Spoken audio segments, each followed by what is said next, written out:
이거 진짜 내가 궁금해하던 거거든요. 연준을 모르고 주식 투자를 한다. 네. 그건 눈을 가리고 투자하는 거랑 똑같습니다. 미래를 내다보고 나 스탠스를 딱 갖출 수 있는 좋은 방법이 될 것 같아요.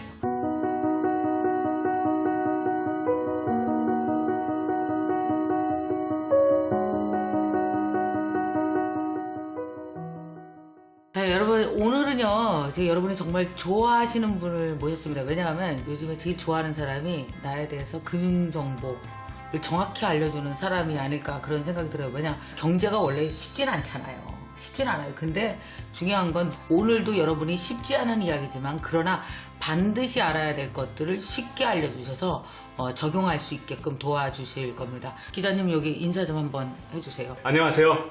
진짜 오래간만에 뵙겠는데요. 네. 아마 한 8개월 전에 마지막으로 뵀던 것 네. 같은데 이렇게 다시 뵙게 돼서 반갑습니다. 네. 아유, 역시 목소리도 좋으시고, 그치? 원래 이렇게 옛날부터 목소리 좋았어요? 고맙습니다.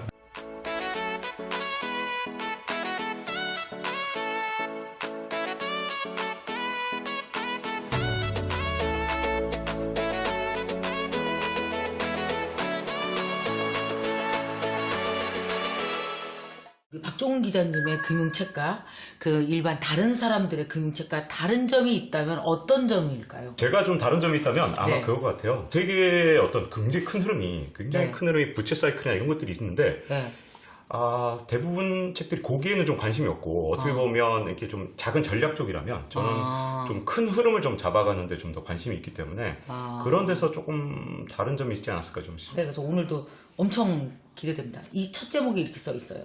연준이 연장시킨 버블의 정점, 사이클 속에 부의 타이밍이 있다. 근데 이거 진짜 내가 궁금해하던 거거든요. 네.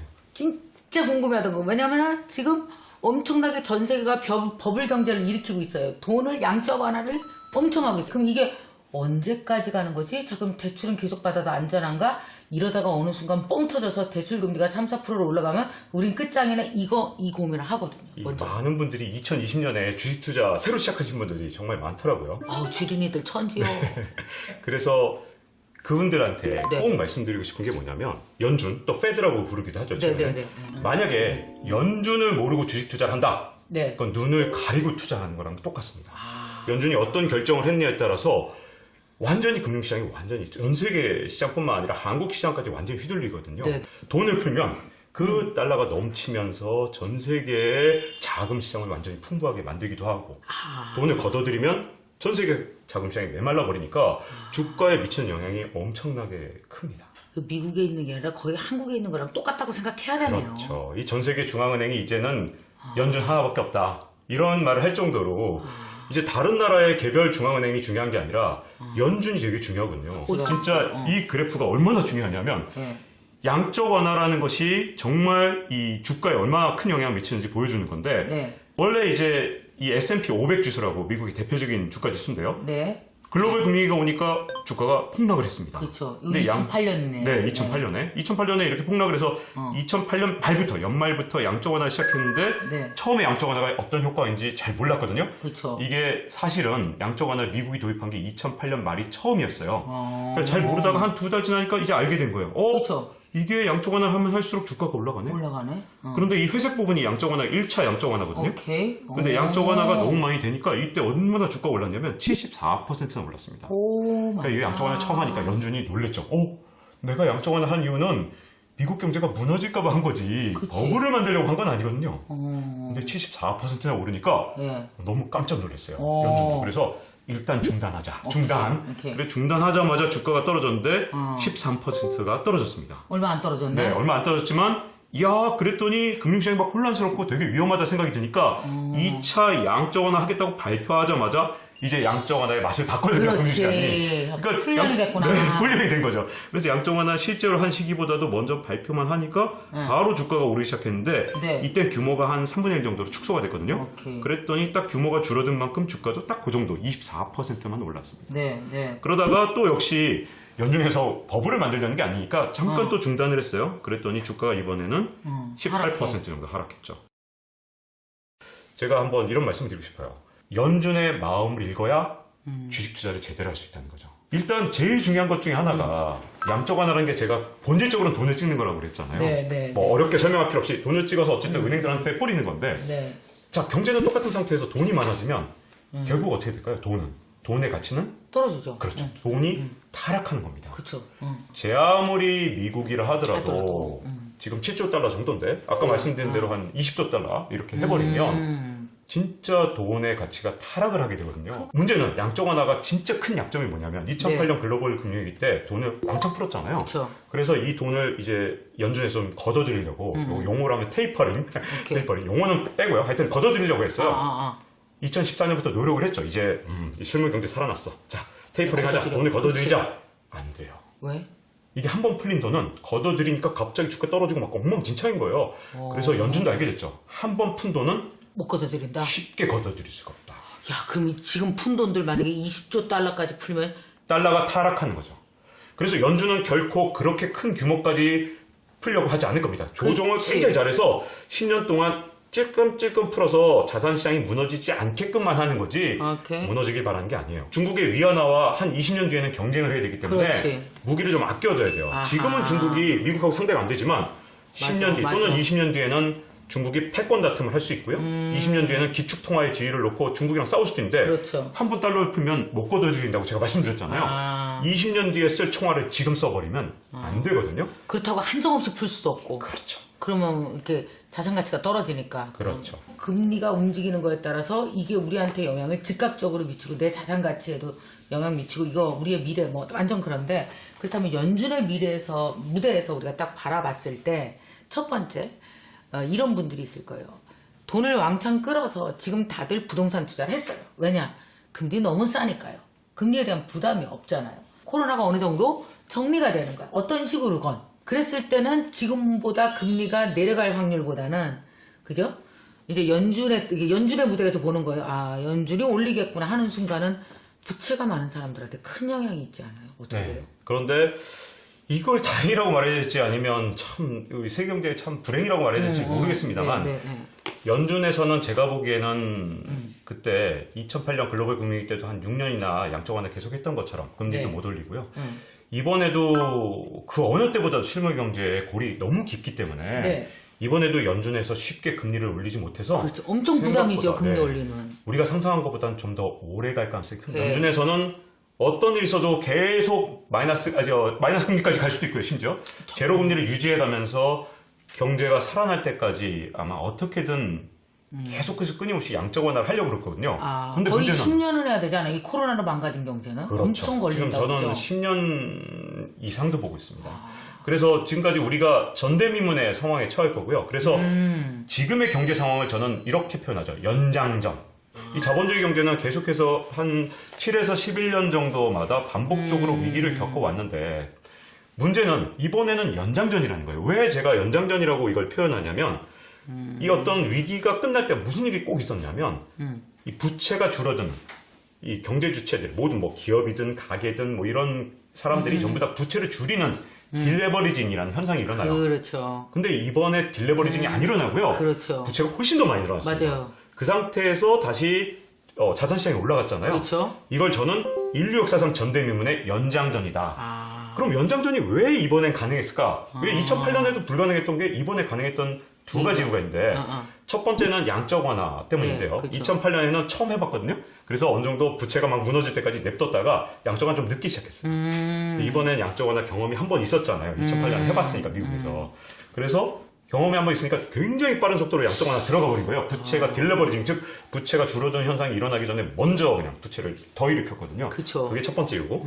두 번째는 항상 어떤 부채가 붕괴될 때 나쁜 놈이 항상 있었어요. 그러니까 2008년에 나쁜 놈이 누구였죠? 바로 미국의 월가, 그쵸. 금융계의 탐욕으로 부채가 무너졌잖아요. 그러니까 나쁜 놈이 있으니까 야 돈을 그렇게 무한대로 주면 어떡해. 저놈들이 무너뜨렸잖아. 그러니까 월가를 점령하라 기억나시죠? 아큐파이 월스트리트. 그래서 그래갖고 많은 시민들이 분노해서 막 항의 시위했잖아요. 근데 이번에 나쁜 놈이 누구죠? 바로 코로나19. 그러니까 코로나19라는 나쁜 놈이 시위할 데가 없네. 어디서. 그렇죠. 전쟁할 데가 없어. 네, 이번에는 돈을 무한대로 풀어도 누구한테 이번에 저 나쁜 놈한테 어떻게 돈을 풀어? 이게 없는 거예요. 없지. 왜냐하면 또 그것도 일부가 아닌 전 세계인이 힘든 상황이니까. 그렇죠. 이 상황이 거의 전쟁 상황이잖아요. 그렇지. 외부의 적이 나타났기 때문에 아니 우리끼리 지금 어떻게든 살아야 너무 되는데. 명분 있다. 그래서 제가 이걸 연장전이라고 부르고, 연장전의 투자 방식은 지금까지 투자 방식하고 당연히 달라야 되고요. 어떻게 해야 돼요? 주의할 게 뭐냐면 네. 이겁니다. 일단 섣부른 확신이 제일 위험합니다. 요즘에 한 6개월 주가가 올랐을 뿐인데 이런 주장들도 나오는 거예요. 뭐냐면 언제 주식 사도 괜찮아. 한 30년 보유하면 괜찮다니까? 이런 주장들이 공공연하게 지금 여러 가지 게시판 이런 데서 나오더라고요. 아니에요? 저는 사실 굉장히 이게 반만 맞기 때문에 아. 약간 우려스럽거든요. 왜냐하면 이게 반만 맞다는 표현을 쓰는 이유가 뭐냐면 맞긴 맞는데 중간에 고통은 뺀 거예요. 왜냐하면 1929년 대공황이 오기 직전 전날에 주식을 샀다. 그분이 다시 이제 지수에 샀어요. 지수에 샀는데 예를 들어 S&P 지수 500 지수를 샀다. 그걸 대공황 전날에 샀다면 다시 원금으로 회복되는데 27년이 걸렸어요. 그렇지. 그러니까 30년이면 되긴 해요. 원금 회복이 됐으니까. 근데 30년쯤 27년이 걸려서 원금 됐고 그 다음에 계속 올랐죠. 이게 첫 번째 지수의 문제고요. 그러면 대공황을 지금 비유해? 대공황이 또 일어나겠어? 라고 하시는 분들한테 이 말씀을 드리고 싶은데 그 현상이 2000년에도 일어났습니다. 2000년에 닷컴 버블 때 네, 맞아요. 네, 그때도 엄청났어요. 그때 나스닥 지수를 만약에 샀다. 나스닥 지수 ETF를 샀다. 그러면 2000년에 지수 전날에 떨어지기 전날에 샀잖아요. 이분이 원금을 회복하는데 15년이 걸려요. 자, 그러면 연준의 무대에서 어떤 투자를 해야 되는지, 박기지아님이라면 어떤 투자 계획을 세우겠는지만 얘기 좀 해주세요. 그동안 규칙적으로 반복됐던 버블 사이클에서는 네. 투자하는 방법이 조금 더 간단했어요. 왜냐하면 제가 책에서 4단계 버블 사이클을 나눠놨거든요.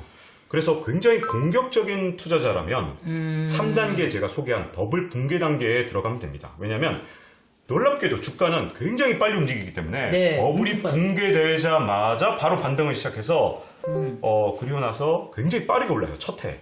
근데 대부분 투자자들은 이렇게 용감한 투자를 할 수가 없어요. 왜냐하면 그때는 진짜 바닥이 어딘지 모르는데 어떻게 들어갑니까? 계속 내려가는 네. 거 얼마나 무서워. 전문적인 투자자들이나 할 수 있는 거죠. 네. 그런데 재미있는 사실은 둘째 해에는, 그러니까 버블이 붕괴되고 그다음 반등이 시작되는 둘째 해에는 13번의 그동안 평균을 내봤더니 11%밖에 상승을 하지 않고요. 셋째 해에는 4%만 상승을 하고 심지어 셋째 해에는 떨어진 적도 굉장히 많아요. 그렇구나. 그래서 만약에 굉장히 공격적인 투자자에서 처음에 기회를 놓쳤다면 네. 3년 차 때쯤 노리는 것도 굉장히 좋은 방법이거든요. 지금 현재 연장전 상태에서는 네. 두 가지 전략이 또 있습니다. 만약에 이런 위험한 상황에서 들어가는 전략 중에 하나가 뭐냐면 주식을 절반, 그 다음 미국 국채를 절반 들어간 전략을 쓸 수 있어요. 제가 저번에 출연했을 때 기억나세요? 네. 제가 꼭 사시라고 한 게 미국 국채 사시라고. 미국 국채 사라고 미국 그랬죠. 국채 사라고 말씀을 드렸는데 제가 이거 사라고 샀어요, 말씀드린 그래서 다음에 내가. 샀어요? 그럼요. 내가 시키는 대로 해요. 샀어요. 최대한 40% 올랐다가 지금 한 30% 네. 조금 맞아요. 올랐을 겁니다. 그때 제가 출연했을 때 기준으로. 맞아요. 근데 저는 지금 미국 국채 사라고 절대 권하지 않습니다. 뭐야 또. 새로 살 어떡해요. 필요는 없다. 그러니까 지금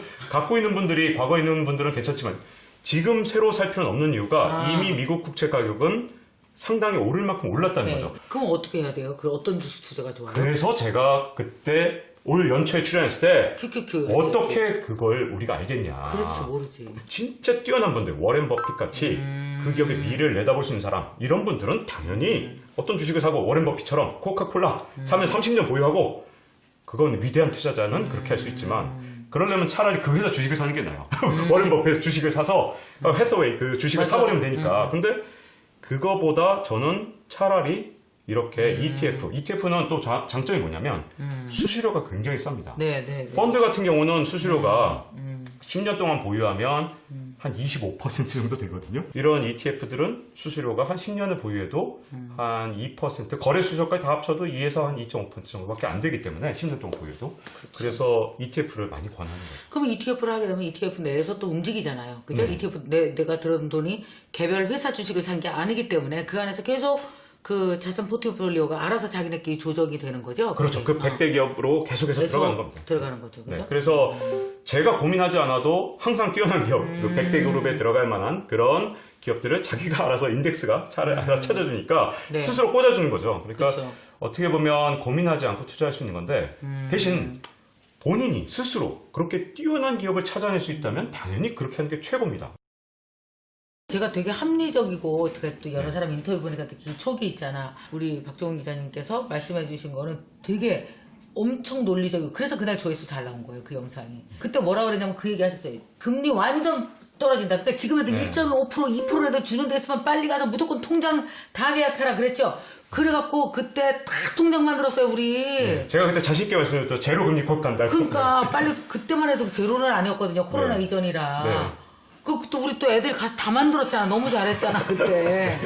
어? 다행입니다. 도움이 됐다. 그럼요. 조금이라도 고정금리 준다고 뭐래도 마케팅하는 데 있으면 얼른 뛰어가서 다 해라 막 이러셨잖아요. 네. 그래서 오늘도 좀 부탁을 좀 드리겠습니다. 그래서 꿀팁. 이 코로나 이후 상황에 정보는 너무나 많이 쏟아질 때 지금 질문이 몇 가지 있을 거예요. 지금 다 뭐 말씀해 주시긴 했지만은 주식 살까요 말까요? 부동산 어떻게 할까요? 뭐 이렇게 여러 가지 질문들이 있잖아요. 그래서 어떤 그 자산 포트폴리오 면에서 하나씩 가볍게 이렇게 좀 팁을 주신다면 이렇게 뭐 주식은 포트폴리오 그러니까 앞으로 코로나 이후 한 내년 2021년 포트폴리오는 좀 이렇게 한번 짜봐라 현명하게 이거 좀 정리해 주세요.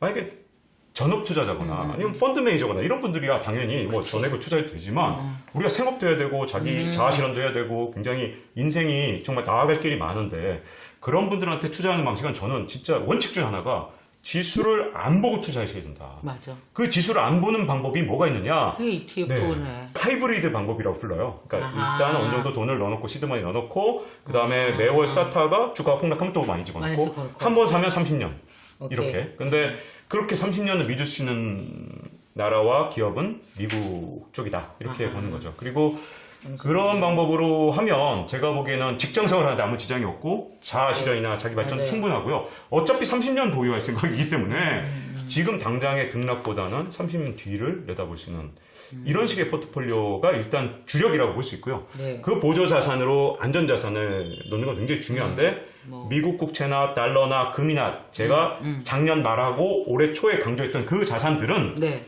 이제는 떨어지면 넣으시면 된다. 이제. 고맙습니다. 이번에도 또 이렇게 좋은 책 써주셔서 여러분 이렇게 생전 처음으로 연준의 마음을 좀 읽어보고 그만큼 연준의 마음을 들여다보는 순간 다른 어떤 막 이렇게 짜잘한 정보보다도 좀 더 정확히 이 지금 현재의 팩트를 이해하고 미래를 내다보고 나 스탠스를 딱 갖출 수 있는 좋은 방법이 될 것 같아요.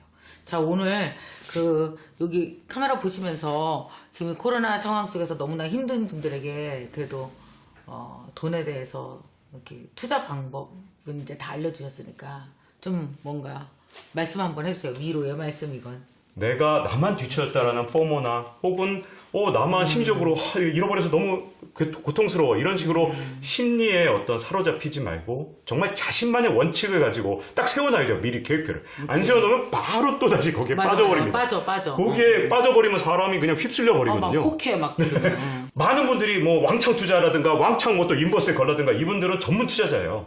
혹시 이걸 보시는 분들이 전문 투자자가 아니고 생업에 종사하신다면 지수를 보지 않고 투자하는 자신만의 원칙으로 이 위기를 돌파하시기를 그렇게 기원하면서 골든타임 그렇게 잡아가시기 바라면서 마치도록 하겠습니다. 네, 고맙습니다. 자, 그럼 오늘 이 책을 쓰신 우리 박정은 기자님이 다 사인을 여기다 앞에다 이렇게 해주셨거든요.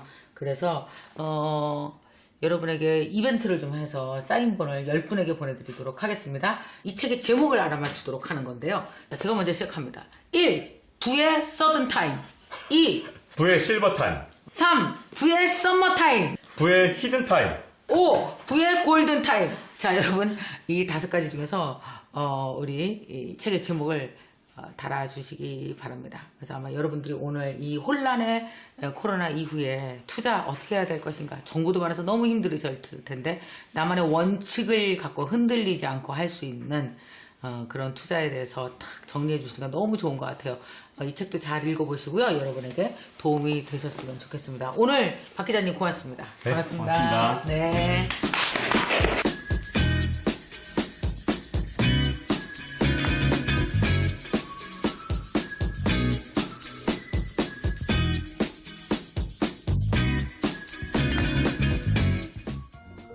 다이어리가 아니고 저널이라고 하는 이유가 있습니다. 저는 다이어리를 저널처럼 쓰거든요.